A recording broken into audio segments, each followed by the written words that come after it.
오늘은 대강절 네 번째 주일입니다. 해마다 기다리는 대강절이고 해마다 맞이하는 성탄절이지만 항상 똑같지가 않다는 것이 참 놀라운 간증입니다. 올해는 벌써 코로나 3년째를 겪으면서 맞이하는 성탄절입니다.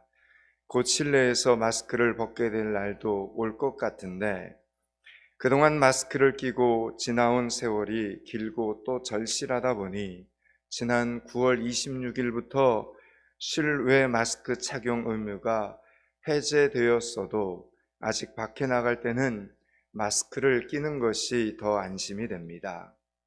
이것이 코로나 시대를 사는 국민들의 인식이 되어 버렸습니다.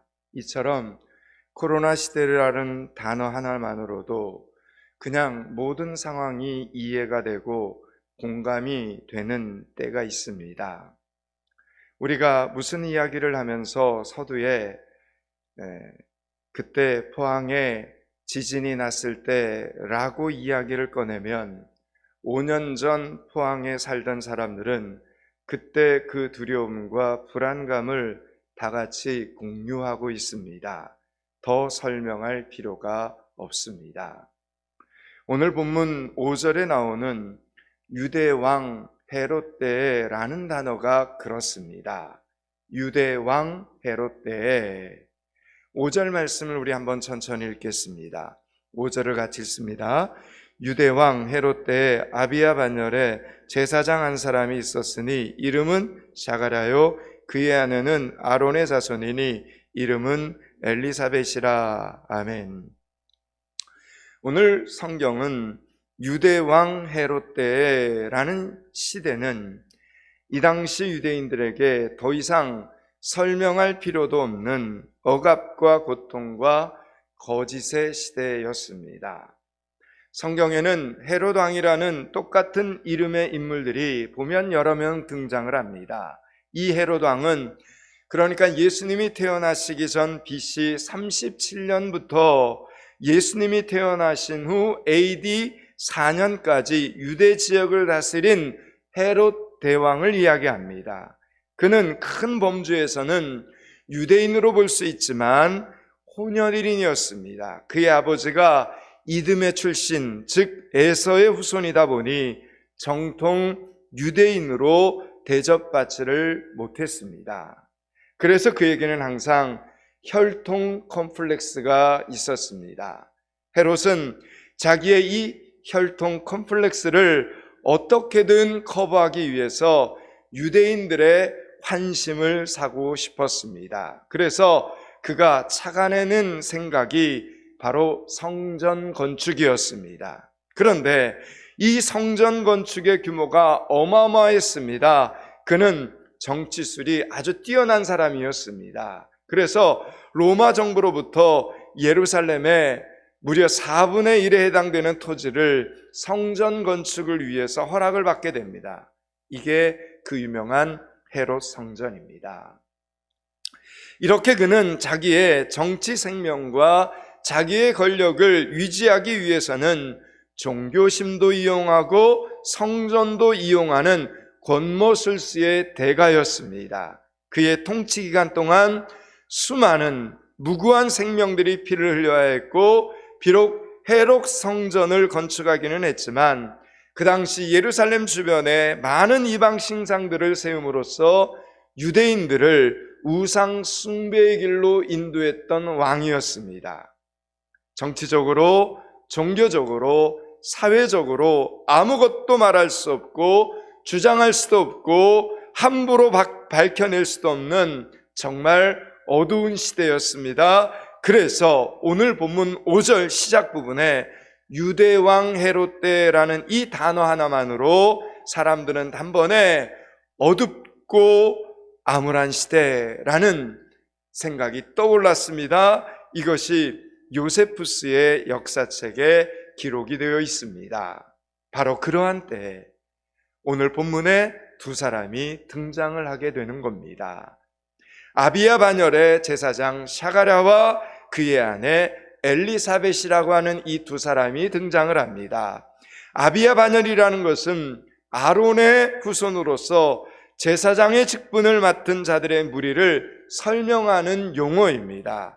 역대상 24장에 보면 아론의 아들인 엘르아살과 이다말의 후손을 첫 번째부터 24번째까지 나누었습니다.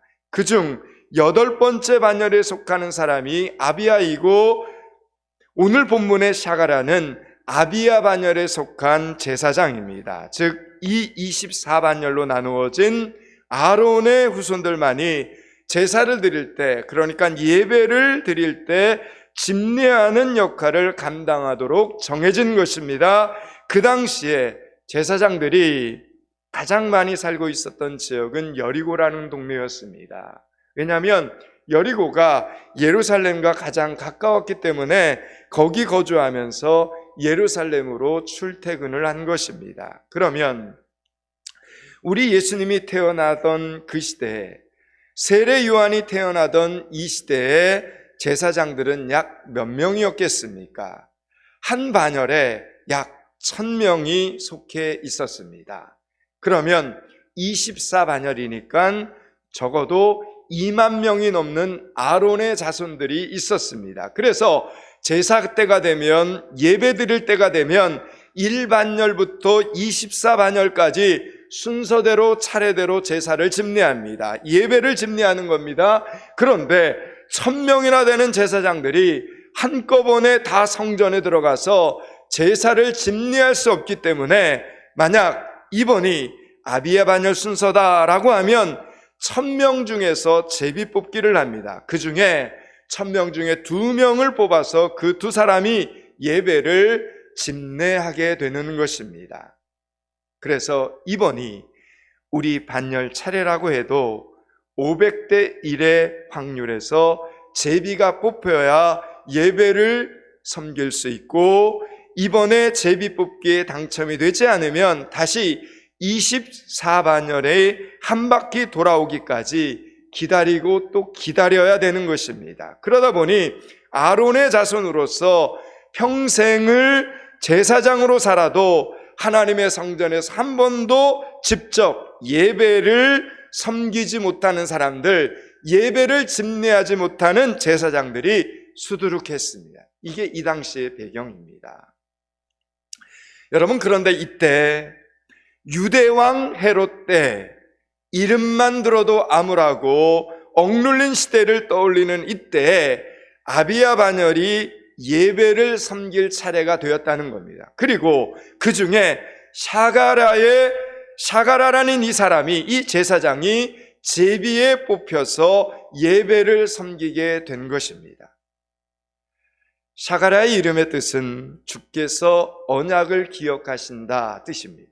그리고 그의 아내인 엘리사벳은 하나님은 신실하시다 라는 이름의 뜻을 가지고 있습니다. 그러니까 이 부부의 이름을 합쳐서 풀어보면 하나님은 언약을 기억하시는데 그 언약이 이루어지기까지 하나님은 신실하신 분입니다, 이런 뜻이 됩니다.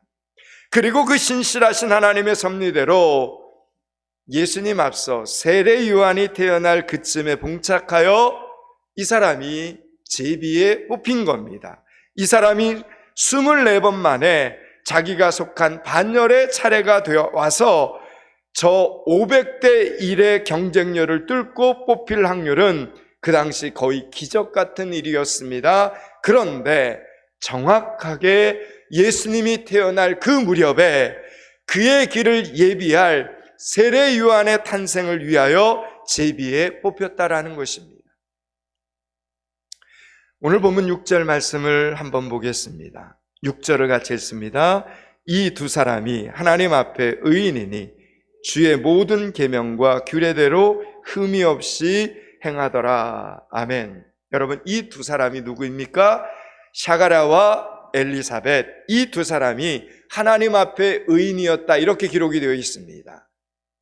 여러분, 의인이라는 이 단어가 원문에 보면 명사로 쓰이지 않고 형용사로 쓰여 있습니다. 이게 중요합니다. 만약 여러분이 나는 그리스도인입니다 라고 할 때 그리스도인을 명사로 쓰면 나의 종교는 무엇인가를 설명하는 단어가 될 수 있습니다. 그러나 나는 그리스도인입니다. 어떤 상태나 태도를 말하는 형용사적 용법으로 쓴다면 그것은 단순히 나의 종교가 무엇인가를 설명하는 것이 아니라 하나님과 사람 앞에서 어떻게 사는가를 밝히는 삶의 태도를 설명하는 것이 됩니다.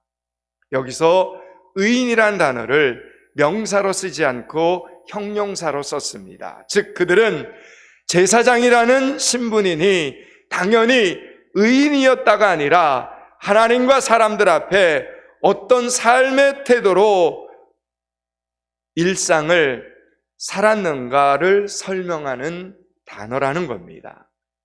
6절 말씀을 한 번 더 읽겠습니다. 6절입니다. 이 두 사람이 하나님 앞에 의인이니 주의 모든 계명과 규례대로 흠이 없이 행하더라. 아멘. 제가 지금 계속해서 삶을 이야기를 하고 있습니다. 일상을 이야기합니다. 여러분, 오늘 우리는 이 말씀을 통해서 이 부부가 하나님의 언약에 대해서, 그러니까 하나님의 약속에 대해서, 하나님의 약속의 말씀에 대해서 평생 동안 어떤 삶의 태도를 가지고 살아왔는가를 넉넉히 알 수 있게 됩니다. 이들은 하나님의 언약을 붙들고 하나님의 말씀을 붙들고 묵묵히 이 힘겨운 어둠의 시대를 견뎌내면서 기다리고 있었던 사람들입니다. 그렇습니다, 여러분. 믿음이라고 하는 것은 명사가 아니라 형용사이고 동사입니다. 믿음은 날마다 삶 속에서 하나님의 약속을 붙잡고 살아가는 것, 이게 믿음이라는 겁니다. 믿음은 매 순간순간 일상 속에서 하나님의 언약의 약속을 붙잡고 살아가는 것, 이게 믿음이라는 것입니다. 나는 그리스도인입니다 라고 말할 때 여러분의 종교가 불교인지 기독교인지를 밝히는 것이 아닙니다. 나는 그리스도인입니다 라고 말할 때는 하나님과 사람들 앞에서 내가 믿음으로 사는 거라는 겁니다. 내가 믿음으로 살아내는 것입니다. 세상의 어떤 유혹과 혼돈 속에서도, 어떤 어려움 속에서도 하나님께서 하나님의 시간대에 반드시 내게 약속하신, 우리 가정 가운데, 우리 교회 가운데 약속하신 하나님의 언약을 이루어 주실 그날 그때를 기다리며 그 언약의 말씀을 붙잡고 살아내는 것, 여러분, 이게 나는 그리스도인입니다 라는 고백이라는 겁니다. 사랑하는 여러분, 오늘 여러분은 그리스도인입니까? 예수 믿는 사람입니까? 하나님의 약속을 붙들고 살고 있습니까? 하나님께서 응답하실 그날 그때를 기다리며 살아야 합니다. 그래야 진정한 그리스도인입니다. 7절 말씀을 보겠습니다. 7절을 같이 읽습니다. 엘리사벳이 잉태를 못함으로 그들에게 자식이 없고 두 사람의 나이가 많더라. 아멘. 지금 이 두 사람은 하나님과 사람들 앞에 믿음으로 살고 있었음에도 불구하고 앞서 제가 말씀드렸죠. 의인임을, 그렇게 믿음으로 이 혼탁한 시대에, 이 어두운 시대에 그럼에도 불구하고 하나님의 말씀을 붙잡고 믿음으로 살고 있었음에도 불구하고 어떤 말 못할 슬픔이 있었습니다. 불임의 아픔을 품고 있었습니다. 여러분, 오늘 우리는 하나님께서 왜 이런 아픔을 이 부부에게 이렇게 오랫동안 허락하신 것인지를 알아야 합니다. 사실 이것은 하나님께서 이 시대를 향한 메시지를 두 사람의 정황 속에 담아내고 싶었던 것입니다. 아이를 잉태하지 못하는 부모의 아픔을 담아낸 것입니다. 그리고 또 한 가지는 샤가라가 성전에 들어가서 예배를 집례하다가, 예배를 섬기다가 갑자기 그에게 변화가 나타난 것입니다.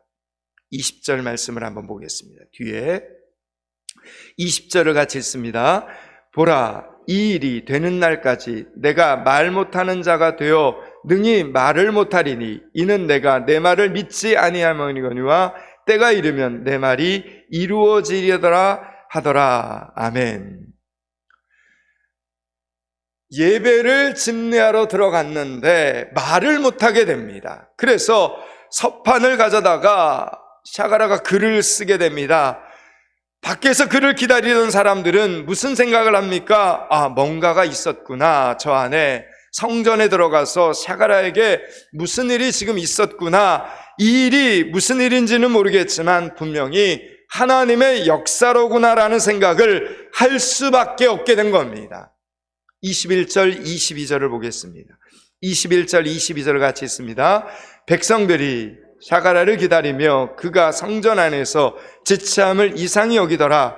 그가 나와서 그들에게 말을 못하니 백성들이 그가 성전 안에서 환상을 본 줄 알았더라. 그가 몸짓으로 뜻을 표시하며 그냥 말 못하는 대로 있더니. 아멘.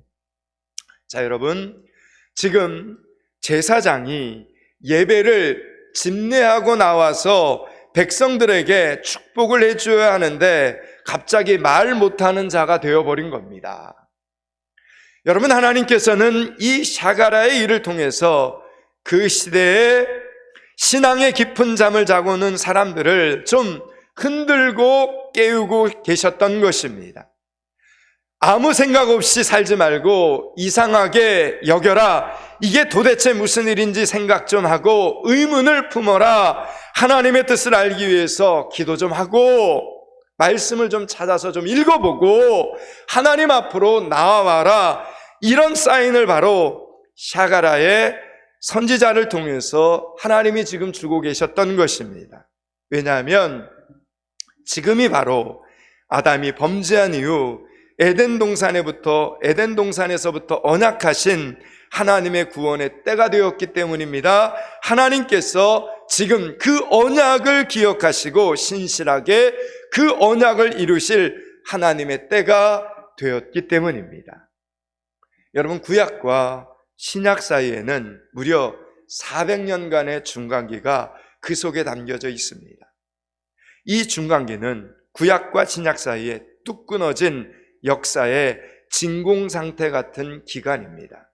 그러나 이렇게 오늘 이 본문의 말씀처럼 그 중간기에조차도 하나님은 여전히 쉬지 않고 여전히 일하고 계십니다. 그 속에 신약시대를 이루어갈 구약의 예언들이 하나하나 나타나고 하나하나 준비되고 있었던 것입니다. 그 가장 첫 번째 사인으로서 어둡고 암울한 시대 속에서 믿음을 지키고 살던 지금 이 의로운 부부 샤가라와 엘리사벳 부부에게 나타난 기도 제목이었다라는 이야기입니다. 불임과 침묵, 생명을 잉태하지 못하는 아픔, 하나님의 말씀을 제대로 전하지 못하는 답답함, 지금 그 시대가 그랬다라는 이야기입니다. 그런 그 시대를 향한 하나님 아버지의 심정을 이 부부는 그들의 삶을 통해서 지금 증거하고 있었던 것입니다. 여러분, 우리는 이와 비슷한 신뢰를 구약 성경에 기록되어 있는 사무엘상 1장에서도 만날 수 있습니다. 여러분, 이때는 시대가 사사시대였습니다. 그냥 자기의 의로운 소견대로 결정하는 막 사는 시대였습니다. 그런데 사무엘서라는 큰 책의 첫머리에 최초로 등장하는 여인이 한나라고 하는 여인입니다. 한나는 아이를 잉태하지 못하는 여인으로 등장합니다. 오늘 본문의 샤가라도 마침내 아이를 생명을 품에 안게 되는 것처럼 결국 한나도 아이를 응답받습니다. 그 아이가 사무엘입니다. 하나님은 그 시대 한나라고 하는 여인의 아픔 속에 하나님의 마음을 드러내고 있었습니다. 한나는 자신의 아픔을 통해 누구의 마음을 알게 되었습니까? 그 간절함을 통해 누구의 간절함을 한나는 알게 되었습니까?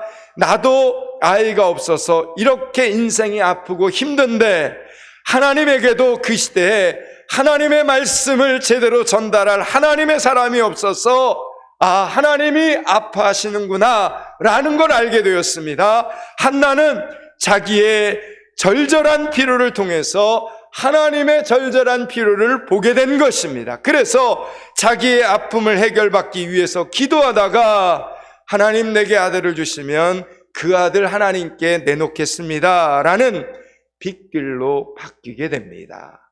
그 아들이 사무엘이었던 것입니다. 그 사무엘이 드디어 사사기라고 하는 정말 그 어두운 시대에 하나님의 말씀을 전하는 하나님의 사람으로 등장을 하게 되었던 것입니다.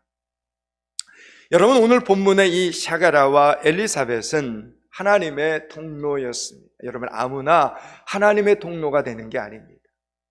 오늘 이 두 부부는 하나님의 놀라운 통로였습니다. 이 부부를 보면서 사람들은 자꾸 하나님을 떠올리게 됩니다. 그래서 이 부부에게 벌어지는 일을 통해 사람들은 놀라기도 하고 깨닫기도 하고 위로와 용기와 소망을 품게 되었습니다. 구약의 마지막 성경인 말라기에서 하나님은 뭐라고 말씀하십니까? 이렇게 말하면 너희가 내 제단 위에 헛되이 불사르지 못하게 하기 위하여 너희 중에 성전문을 닫을 자가 있었으면 좋겠다, 이렇게 말합니다. 성전문을 닫자고 하십니다. 그리고 말씀하십니다. 너희가 말하기를 하나님을 섬기는 것이 헛되니 만군의 여호와 앞에서 그 명령을 지키며 슬프게 행하는 것이 무엇이 유익하리요? 지금 우리는 교만한 자가 복되다 하며 악을 행하는 자가 번성하며 하나님을 시험하는 자가 화를 면한다 하노라 함이라, 이렇게 말씀합니다. 여러분, 하나님께서는 형식적으로만 하나님을 섬기노라 하는 이스라엘 백성들에게 성전문을 닫자고 하시는 겁니다. 그들의 위선과 패악을 더 이상 보고 싶지 않으신다고 말씀하시면서 결국 하나님이 말라기서를 통해서 끝을 내는 겁니다. 그리고 400년의 침묵의 시간이 이스라엘 백성들에게 흘러갔다는 것입니다. 하나님께서 할 말이 없어서 침묵하신 것이 아닙니다. 그 침묵과 생명을 잉태하지 못함은 이스라엘 백성들의 상태를 그대로 드러내는 단어였습니다. 그들은 그렇게 끔찍하게 어두운 시대를 무려 400년 동안 살아내야만 했던 것입니다. 이때 많은 사람들이 광야로 나갔습니다. 여러분, 광야는 풍성하고 편안하고 안락한 곳이 아닙니다. 무엇을 가질래야 가질 수도 없고 모든 것을 다 내려놓고 오직 목숨을 연명하기 위해서 최소한의 것만을 지켜야 되는 곳이 광야입니다. 광야로 나간 사람들은 동굴 속에서 기도와 말씀으로 최소한의 삶을 유지한 채 오로지 메시아만을 기다려야만 했습니다. 그 기간이 몇 년이라고요? 400년. 그렇게 400년이 지나는 동안 메시아를 기다리는 갈망이 절정에 다다르게 될 그때 오늘 본문의 5절 말씀처럼 유대왕 헤롯 때 드디어 이 경건한 부부에게 하나님의 징조가 나타난 것입니다. 사랑하는 여러분, 오늘 이 본문에 등장하는 샤가랴와 엘리사벳은 기도 제목이 있었고 아픔이 있었습니다. 그러나 기도 제목이 있었고 아픔이 있었지만 그들은 하나님에게 원망하지 않았다는 겁니다. 그들은 하나님에게 실망하지 않았습니다. 언약을 기억하시는 하나님께서 그 언약을 하나님의 시간대에 반드시 신실하게 이루어 주실 것을 믿었습니다. 그리고 그날을 기다리면서 살아왔다라는 이야기입니다. 그렇습니다, 여러분. 언약의 사람들은, 언약의 백성들은 이렇게 살아야 된다라는 이야기입니다. 오늘 본문의 제목처럼 그날을 기다리며 살아야 되는 것입니다. 우리 유치부에 사랑스러운 봄이와 가을이가 내년에는 다시 미국에 가서 살게 됩니다. 지금 유연선 집사님이 먼저 미국에서 가족들이 살 집과 봄이가 다닐 학교도 알아보고 준비를 하고 이제 내년 1월이 되면 온 가족이 다 같이 미국에 갈 예정입니다. 좋은 상황이 좋은 만남이 열리도록 기도해 주시기 바랍니다. 자, 그러면 조금 있으면 다음 달에 미국에 가게 되는데 김치 냉장고 좋아 보인다고 사고 침대 새로 들여놓고 그러겠습니까? 가능하면 한국에서의 살림살이를 다 정리하고 줄여나갑니다. 웬만하면 안 삽니다. 최소한의 것으로 버팁니다. 그리고 태평양 건너가서 살 삶에 대한 준비를 이곳에서 하는 것입니다. 여러분, 그렇듯이 하나님의 언약을 기다리는 저와 여러분은 어떻게 살아가야 됩니까? 대강절 4번째 주일에 그리고 돌아오는 성탄절을 준비하면서 하나님의 언약을 기다리는 사람들은 어떻게 살아야 합니까?